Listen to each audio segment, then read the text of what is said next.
OK, so now you know who's going to be what. What do you think?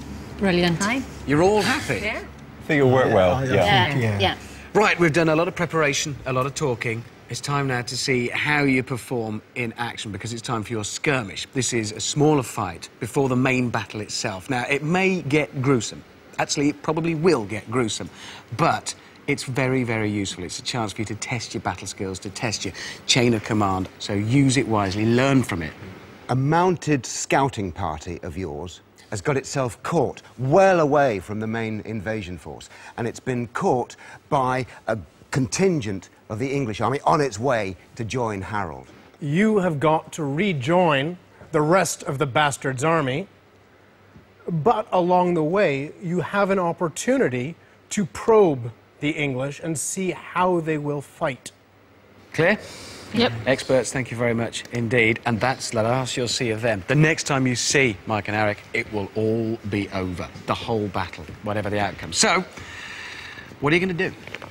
I would see the plan as we can't do a frontal charge. If we've got cavalry, they'll be expecting it, we'll be slaughtered. If we can split the cavalry into two groups, they ain't going to know which way to face. At least one group of cavalry can do a flank attack or a rear attack.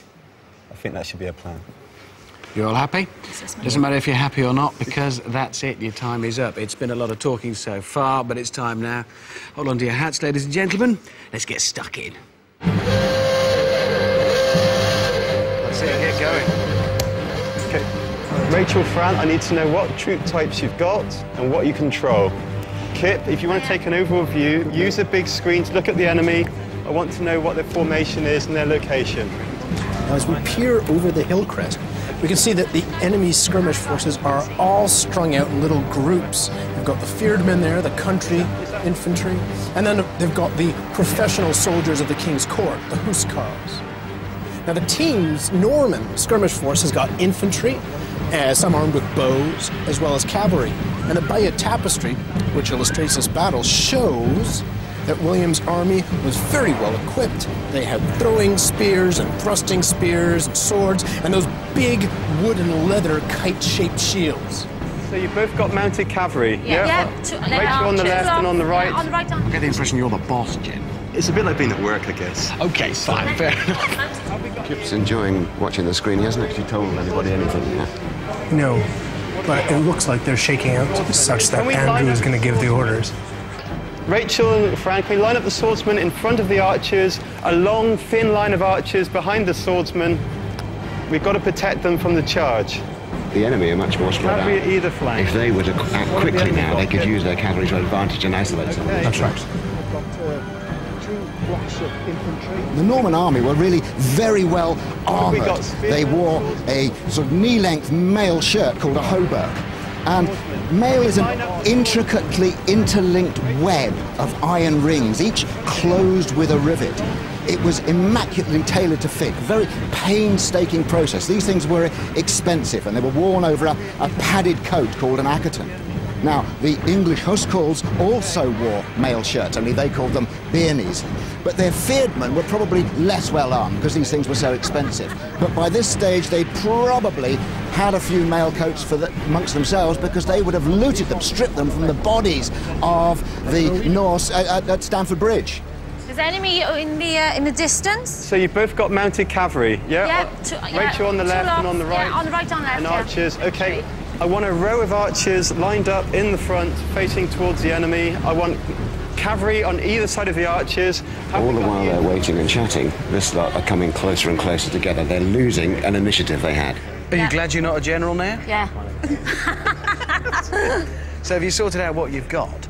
Just about, I think. Hopefully. These things can be over so quickly, you know. We've got to get into formation before we start charging. OK, so line of infantry in front, line of archers behind, horsemen either side. Most importantly, the Normans had brought their horses with them across the Channel. Imagine the logistics of that. And Duke William had two magnificent black war horses, which were gifts from the King of Spain. We got the infantry. The infantry. All I say is it looks to me as though the enemy are forming up with speed, and as soon as they form up, it's going to be that much harder. Right, yeah. You can see one by one the English thanes bringing up the feared men. They're getting a shield wall going. That's right. And once that's a continuous shield wall, it'll have to be a harsh attack across the middle, sharp attack on flanks. The mobility of cavalry could have disrupted and frustrated that form-up. But you see the cavalry are still advancing at the walk. Not aware of any ticking clock at all. That's right. It's very leisurely, isn't it? Yeah, they're just information gathering. They appear to be massing over on our right. They seem to be moving on our right. OK. Team, you're taking a long time to get your act together. They're not going to be hanging about waiting for you to make pretty patterns. They're going to get stuck in. We're nearly in archery range. OK, right. I want the archers to fire at will. Archers fire at will. Are you still holding back? We're walking forward. I think we're working on building a formation before we actually... But they're going to build a formation as well, remember? Yeah, yeah. No pressure. No pressure. Just, you know, OK. Trying to... OK. I can't say I'm trying to help. Right. Kip's moved up to stand beside Andrew, but he still hasn't found a role for himself. Yes, well, that's right. And Andrew's not giving him a role. No, he's Deputy Andrew for right now. Fran? Yeah. Your horsemen on the right, they're going to have to be ready to run around the side of their infantry. Hit them on the right with your infantry, with your horse. Yeah. Get your horse further out to the side. They're going to have to... The team is doing the right thing. They've got plenty of cavalry, and if they deploy them out to the flanks, they'll be in a position to get round the English. Horse out, horse it from their left. Rachel, get your horses out further on the left-hand flank. They are coming towards you now. OK, I hope the archers are shooting. Now that unit of the team's cavalry is getting awfully close to those feared men, and oh no, that has got to hurt. Yeah, but I mean, they're being very lucky there. They're getting off much more lightly than they deserve. Yeah, absolutely. Look at that. The English are moving. Oh, look at those big axes coming out. There are English huscarls, and they're charging in to a disorganized group of Norman infantry. The Normans are trying to form.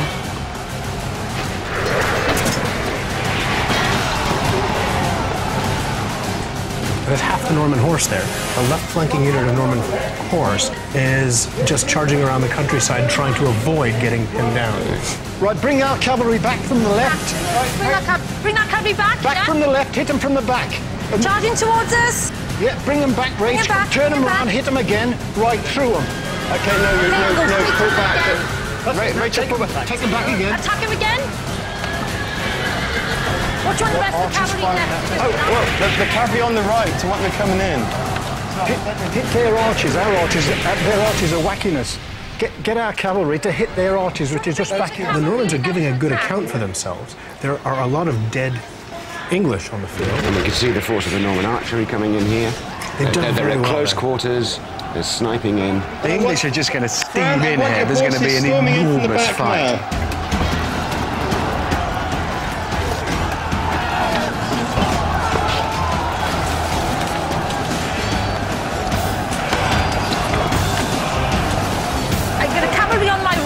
Yeah, bring them in to attack on the flank. OK, bring them in.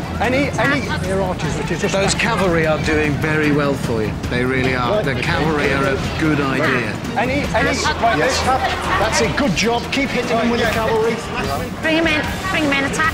Fran, we've got a big unit of cavalry right out on your right that's not doing anything. Can we bring them in?